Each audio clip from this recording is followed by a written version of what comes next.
See You Now is a podcast highlighting the innovative and human-centered solutions that nurses are coming up with to solve for today's most challenging healthcare problems.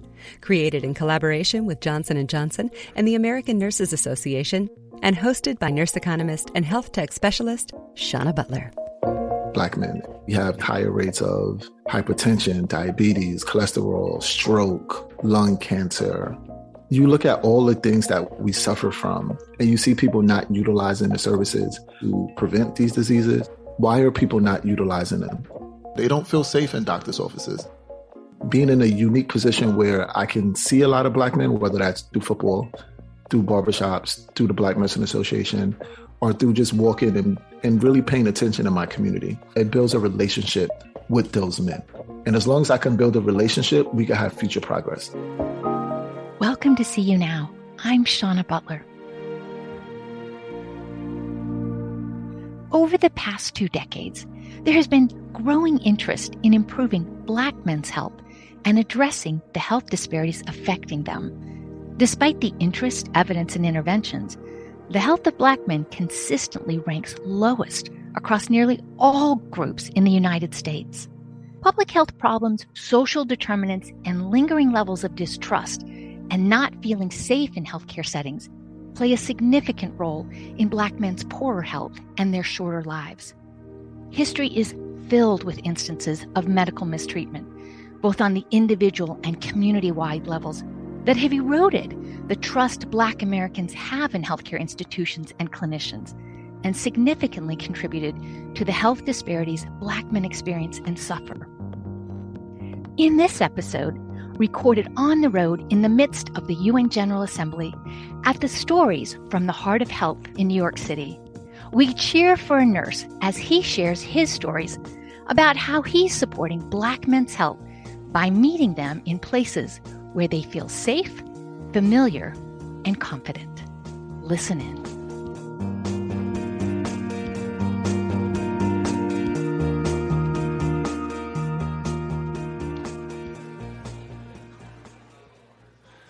Good evening, everyone. Welcome to an evening of storytelling. My name is Stephanie Friedhoff. I'm a co-director of the Information Futures Lab at the Brown University School of Public Health, a longtime journalist and storyteller, and I'm super excited to be your MC tonight.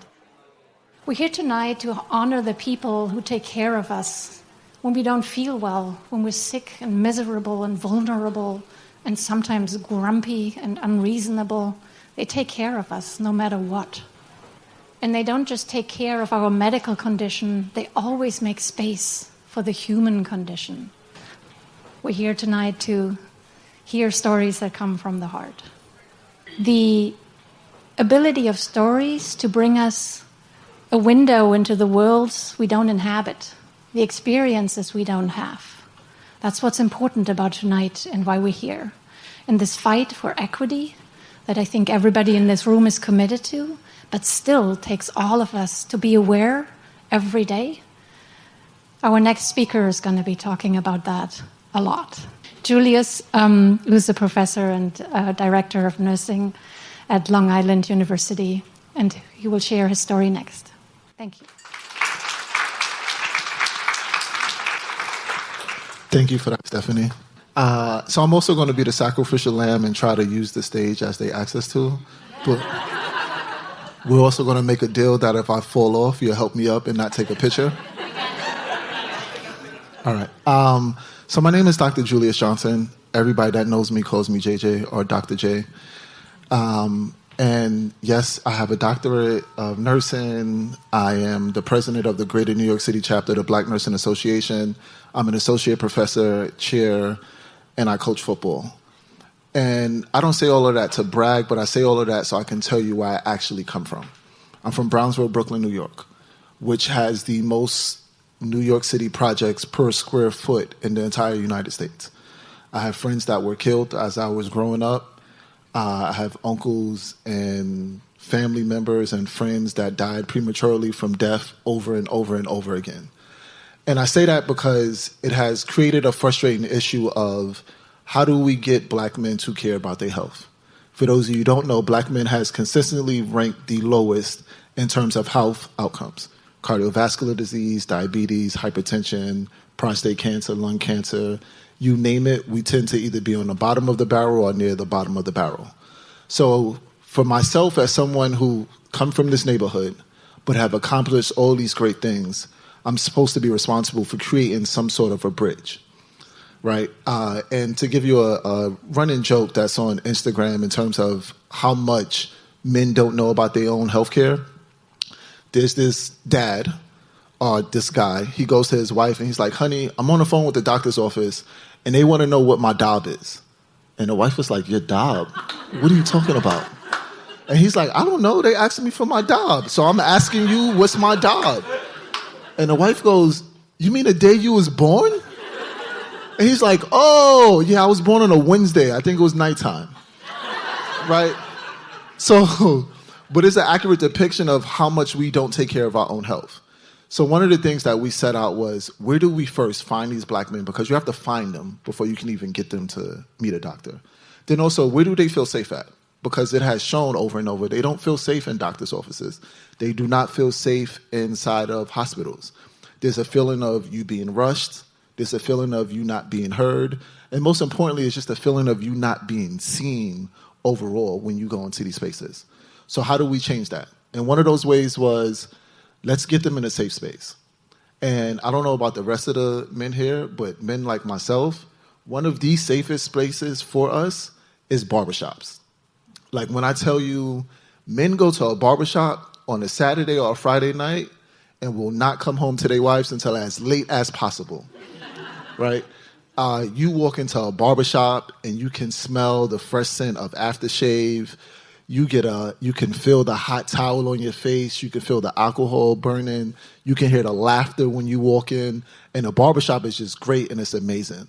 So we decided, how do we go there where they already visit and they feel safest at? On top of that, a barbershop also serves as therapy for counseling. It serves as violence prevention. You serves as political debates. And then everybody thinks they're also a sports expert in a barbershop. Right? So we decided to leverage the fact that we come from these neighborhoods. We know what it's like to be in a barbershop, and we're going to leverage it with us being healthcare experts and how that we can now reach them and talk to them in these barbershops. So we had some great partners over in Sacramento, our Black Nursing Association chapter there, and we decided, let's start doing barbershop health talks. Let's stream them live, sometimes once a quarter, but then let's also just do them normally by ourselves. And it opened up this gateway to talking about health in a very unique instance. Like there was this one young man that was having digestive issues and he just felt ignored by his primary care provider and he was over it. But he was saying, I know there's something seriously wrong with me, but I can't understand why and I'm frustrated. And I had my barber just spin me around in a chair and go, hey, this is Dr. J, meet him. And he's looking at me, right? Because obviously I don't have a white coat on, I don't have a shirt, a tie on. And he's like, you have a doctorate? So after verifying to him that I'm indeed a doctor, we started having these conversations about his health. What are you going through? What are you eating? What does your stool look like, right? Who are you going to see? Where's your provider from? Are you seeing a specialist? Let me show you where I can send you to. It worked, and it started working well, and we started replicating these things. I remember having a conversation when the vaccines came out, and one of the biggest things was we are not taking the vaccine. We don't trust it. We don't know where it came from. But then we was able to sit down and have those kind of conversations and build trust to the point where they then got those vaccines. And then now it's just creating healthcare ambassadors out of barbers, out of other men that come. So now we don't have those conversations where these men don't know their job, right? Thank you all for having me.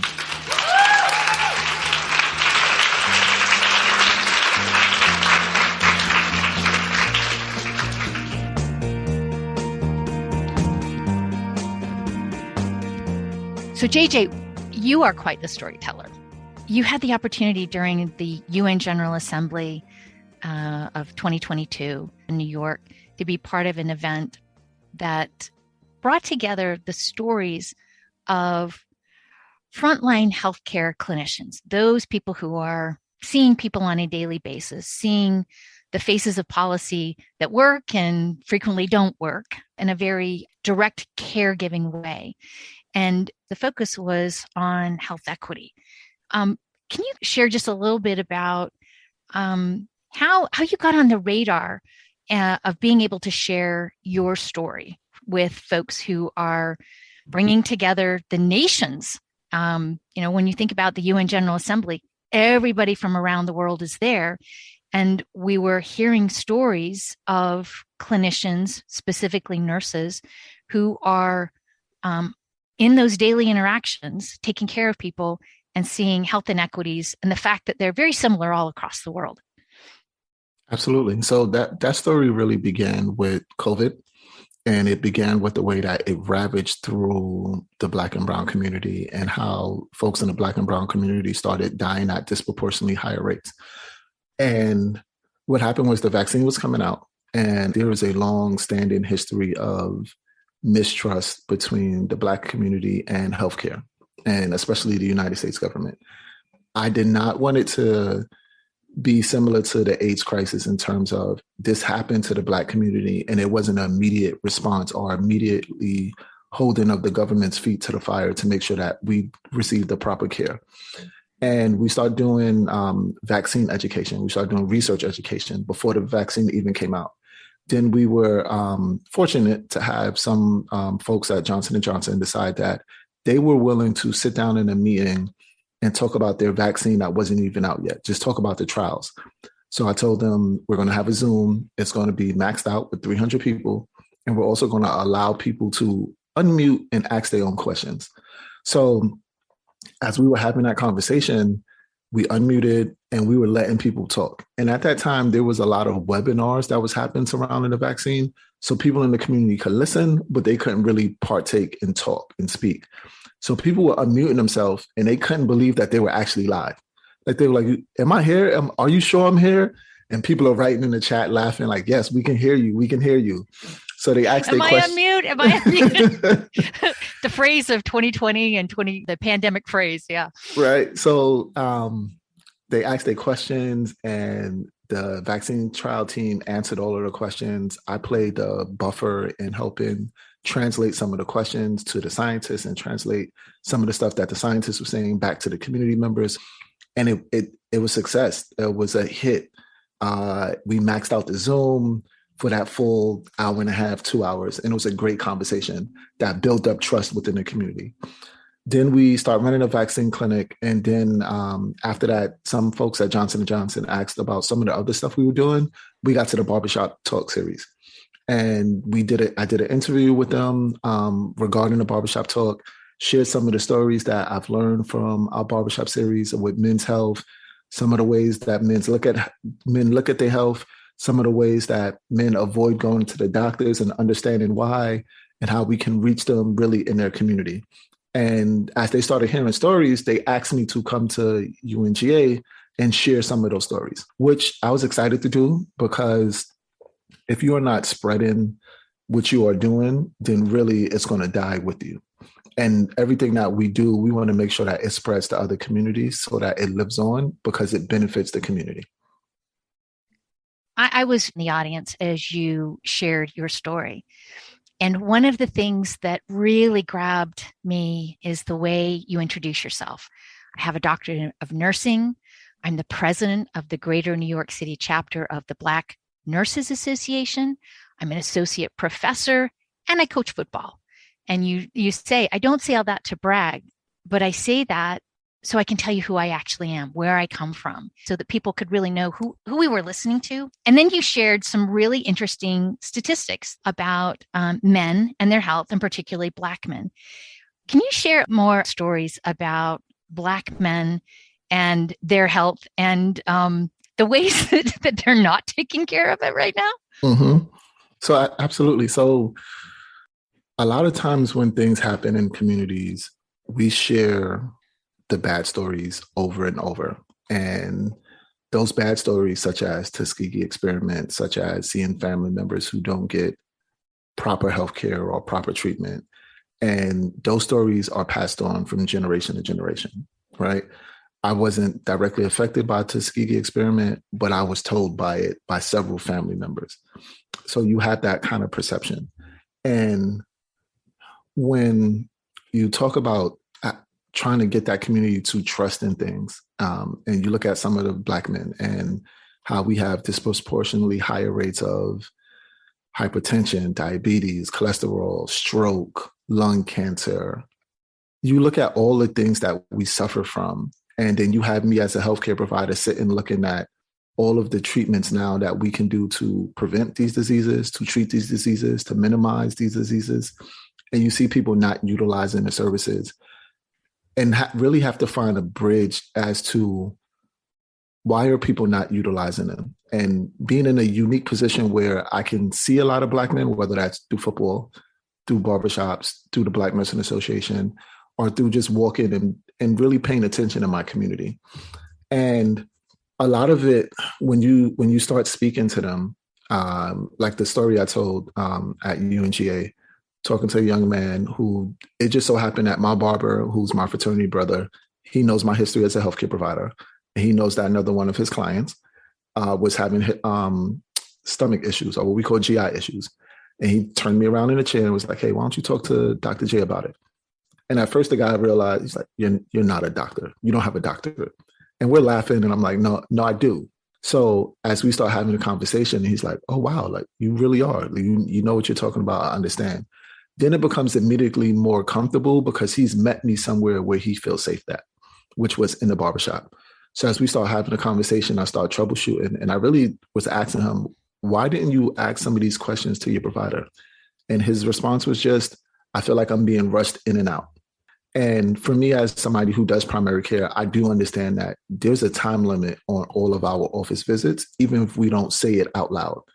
A lot of times you're trying to get people in and out in 15, 20 minutes. Us being at the barbershop, he's waiting to get a haircut. I'm getting a haircut. We don't have nothing but time at that moment. So for me, it was, let's capitalize on this time so you can ask me these questions. And then because I'm in the barbershop and I enjoy being in the barbershop because it's relaxing, after I finish my haircut, I sit in the chair next to him and we just continue having a conversation while he's getting his haircut. So really being able to utilize those spaces to make up time that we normally don't get and get people comfortable in asking questions about their health. And a lot of times Black men don't feel comfortable asking those questions. You raise a lot of important points. Can you share some very specific data points about Black men and their health? So some specific data points. Black men are less likely to seek visits or have follow-up visits. They're more likely to have certain diseases compared to the other gender, racial demographics, meaning a lot of times Black men will be at the bottom of the poll, especially when it comes into seeking care. And you'll hear people say things like, a doctor's office is open from 9 to 5. I work 9 to 5. How am I supposed to go see the doctor? And they'll also say, if I call out to go see a doctor, that's me utilizing sick time, vacation time that I normally don't have. And when I look at it like that, I'm thinking, damn, this is true. Like, why would I use my vacation time to do it? I've had patients who, if they had to go see a specialist and they had to get an accessor ride, it meant that they were being dropped off at 9 a.m. and sitting at the doctor's clinic until 4 or 5 p.m. And for them, they just wasn't doing that. And then that doesn't work in anybody's life. Right? It becomes an all-day event. So what are some of the novel approaches and the other safe spaces that you find are a really good place and time for you to reach people and for them to access you that might help them to pay better attention to their health? My biggest novel approach is to make sure that I am prepared to take whatever they throw at me because I'm a healthcare provider. Meaning there are things that the healthcare system did to them, did to generations of their family that makes them distrusted. So when we start the healthcare conversation, oftentimes I get that thrown at me as if I'm personally responsible. What I do, because as a healthcare provider, that's something that I have to own. Even though I had nothing to do with it, I have to own because I'm a part of that system, right? And a lot of times when people have historical issues, there's always this comment of, oh, but that wasn't me. That wasn't my people. I didn't have anything to do with it. I'm just representing them now. But I understand that when I own it and say, yes, we did that and we made that mistake and that was wrong, it kind of unarms them for us to start having a conversation. The other novel approach is to understand that we're going to have multiple conversations. I'm not going to change their mind overnight. I'm not going to change their mind with one conversation, no matter how long it is. I have to get back in front of them to have that conversation. Those two approaches are really my biggest practices because I realized that it builds a relationship with those men. And as long as I can build a relationship, we can have future progress. Some of those places where I meet them at to have these conversations, as mentioned already, the barbershop, but also the football field, we'll start having conversations, especially as some of the coaches get older. We can talk about certain things. Some of the parents will pull me to the side sometimes and ask me because they all know now, like, oh, that's Dr. J. So they'll ask me questions about them. I get to have conversations with the young men as they're growing up. I'm in a unique position where our youngest kids on the football field are 6 to 7, and our oldest kids at the moment are 14. But then I also get the alumni that come back. So utilizing that space, utilizing church spaces. We had a meeting at Church of God, East New York, where we're working on a grant for the All of Us research project through NIH. And at the end of it, I told them, let's have this open dialogue where you have unprecedented access to a healthcare provider to ask me whatever you want to ask me, right? And let me make time for you. And we had a great dialogue there afterwards, where some of the people were just like, your approach is amazing. And really, a lot of times, my approach is just really to listen, answer honestly, be patient, and let them make their own mind up.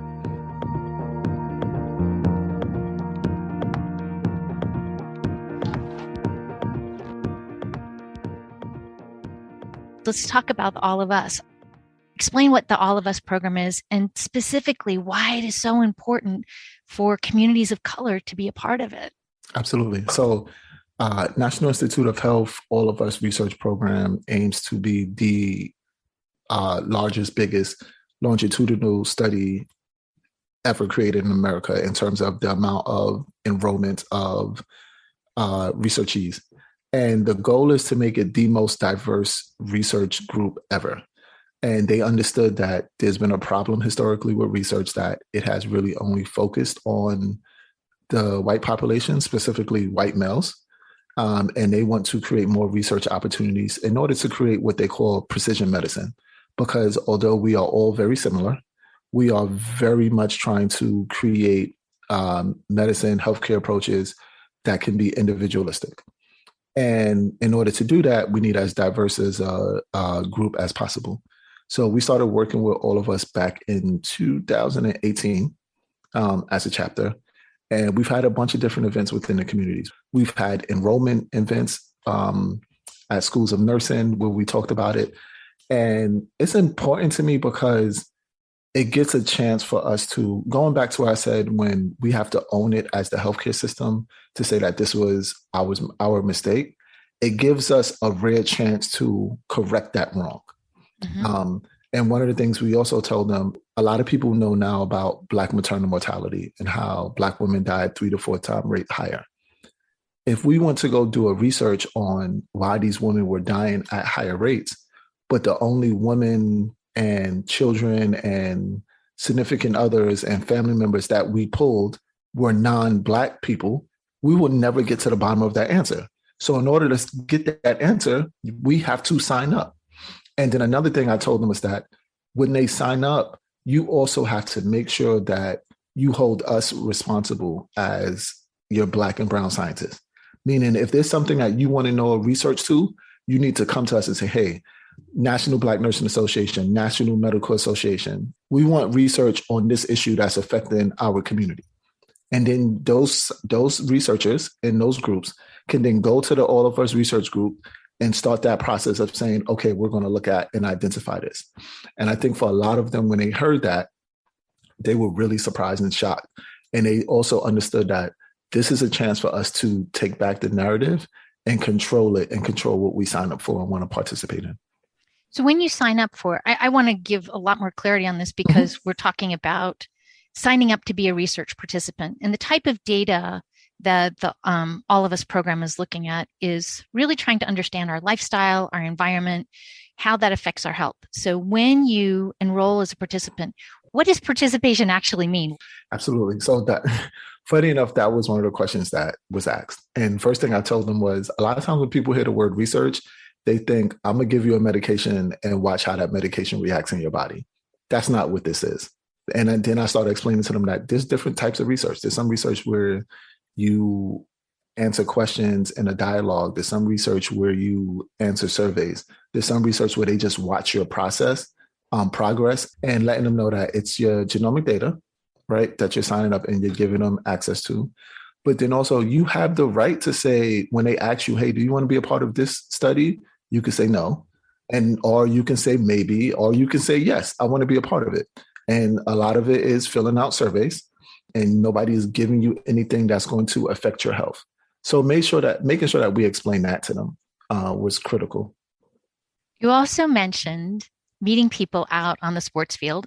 What a great opportunity to meet young men, particularly young Black men and their family, and a moment in time, oftentimes when we don't see them in healthcare settings. We only see them when they're injured or when they're really sick. So those years between 18, when they become an adult and their parents frequently aren't taking them to any type of health type of appointments, next time we see them is in the emergency department when they're clutching their chest because they have a heart attack. So, there's just this wonderful window out on a sports field. And I'm thinking very specifically with football, we have a great moment to talk about heart health because of Damar Hamlin. I don't think this is the way he wanted to sign up to be a spokesperson for CPR. He very much credits the trainer who was out on the field for saving his life. And if anybody had any questions about whether or not CPR saves lives, we could not have asked for, and nor would we have wished for, that type of national spectacle, really, of seeing CPR in action and seeing how that works. But given that we do have this really powerful story to show what CPR in action looks like, how are you using this powerful story to help people think more about prevention and screenings and learning basic CPR skills? It really affected people in so many different ways, but it sounds like you've got some interesting projects and programs that you're going to be working on with Damar to reach young men about heart health. So share that story.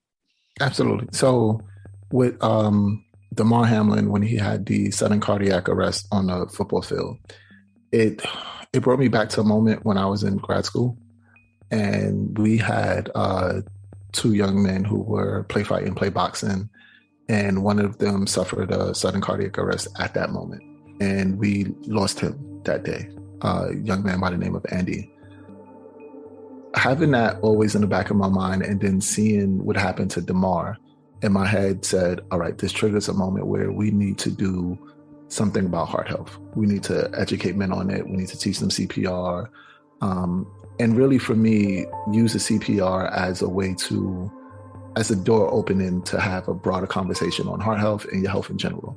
So one of the things that I'm working on is putting together the ability to teach and starting off with youth coaches. And I'm going to use my youth football organization as kind of like the example to teach youth coaches how to do CPR, parents that may want to learn as well, and then having a conversation about sudden cardiac arrest, heart health, and other men's health, primary care health, and really open it up to ask questions to everybody. Okay, tell me, what do you know about sudden cardiac arrest? Explaining what that is. What are your questions surrounding it and what happened to Damar Hamlin and how we could prevent that on the field? And then going from there to say, okay, what other questions you may have for a primary care provider now that you have me here, which is what I always sneak in towards the end of any conversation I have with them, because I know it might be somebody that wants to ask that question and somebody else who has it on their mind and too scared to ask the question. So using the conversation to teach them a necessary thing in terms of CPR, heart health, then opening that door to a broader conversation on primary care and why you should be seeing your primary care provider at minimum annually. And then the goal is really to spread that to other organizations. So we have the Brooklyn Skyhawks that I'm going to use. I have a great relationship with the Bronx Knights football club out in the Bronx. So hopefully we then spread it to them.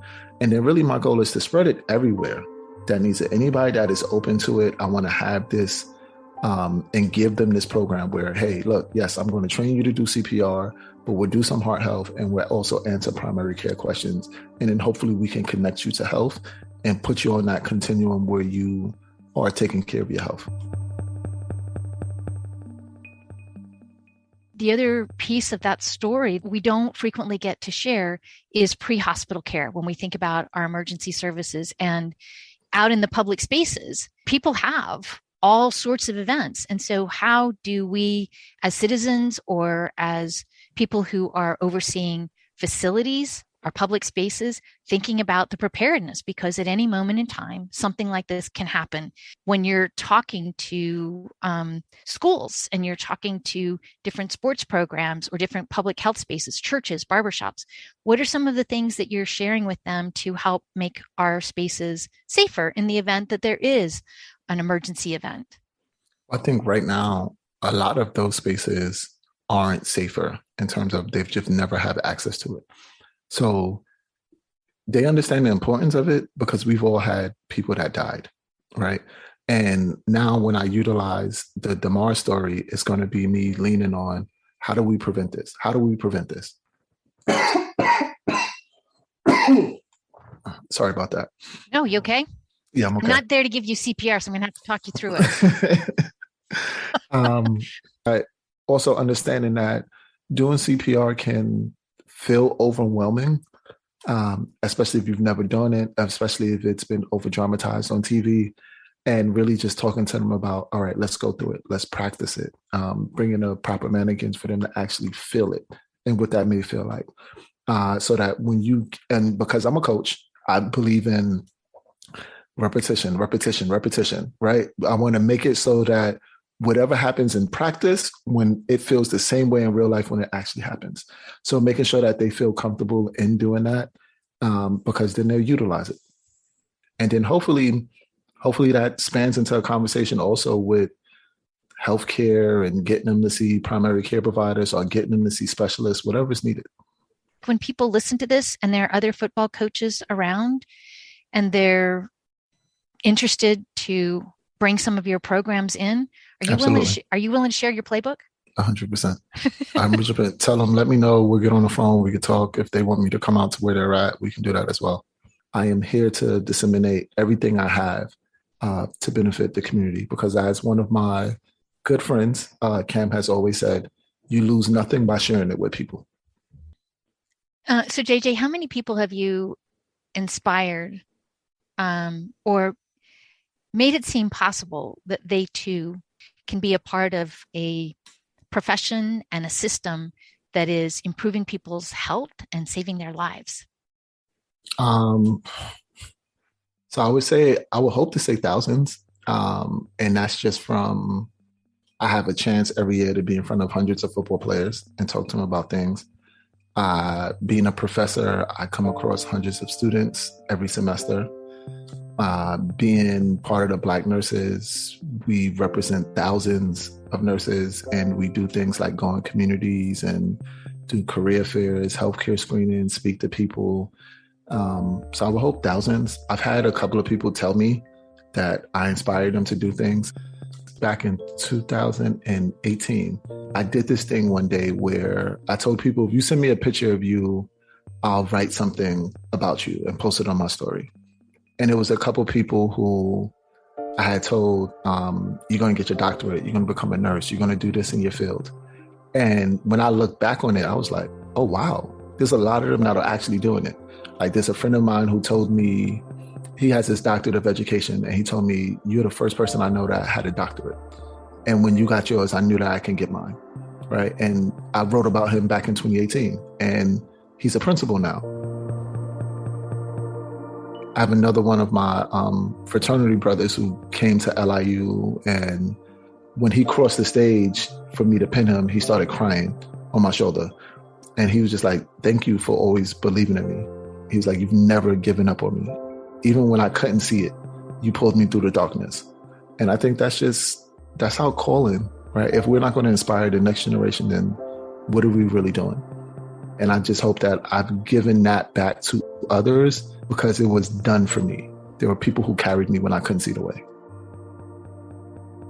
JJ, I am so glad I am on your team, and I am here for all the coaching and the training that you have to provide. I am grateful for the future that I see with you as a leader. Thank you. I appreciate it. It means the world.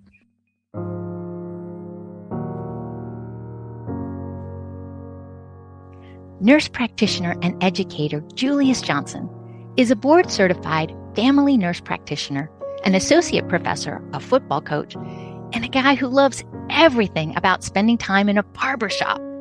He wears a lot of hats and helmets, including serving on the board of directors for the National Black Nurses Association, being an active fraternity brother, and being a girl dad. Special thanks to Johnson & Johnson Center for Health Worker Innovation for permission to share JJ's story from their Stories from the Heart of Health event. And speaking of hearts and health, CPR, man, did the world get a masterclass in how it's done, that it works, and that it saves lives. When pro football player Damar Hamlin, a young healthy athlete, suffered cardiac arrest during a televised game on January 2nd, 2023, 1 million viewers grew to nearly 24 million viewers as news of his injury spread and people tuned in to the coverage. The world followed his care, celebrated his recovery, and the scene brought to light just how vital CPR and first aid care can be. The American Heart Association reported a 200% increase in the web traffic to its CPR site, which is a good thing because many surveys indicate that only about half of Americans know CPR. Less than 20% are up to date.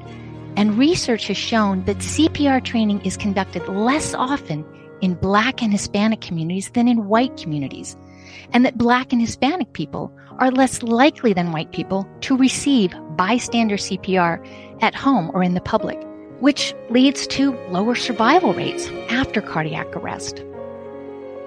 Recognizing this unique opportunity to start and deepen conversations with Black men about their heart health and safety, JJ, like he has in similar instances, takes his nursing and coaching credentials to the places where Black men feel confident and welcome.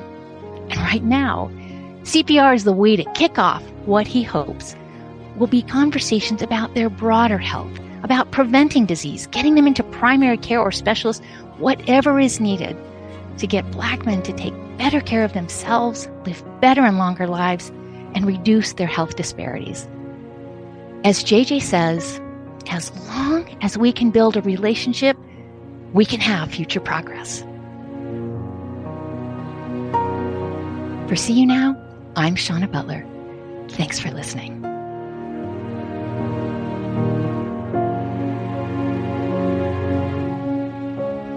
Nurses are transforming healthcare through innovation, compassion, and leadership.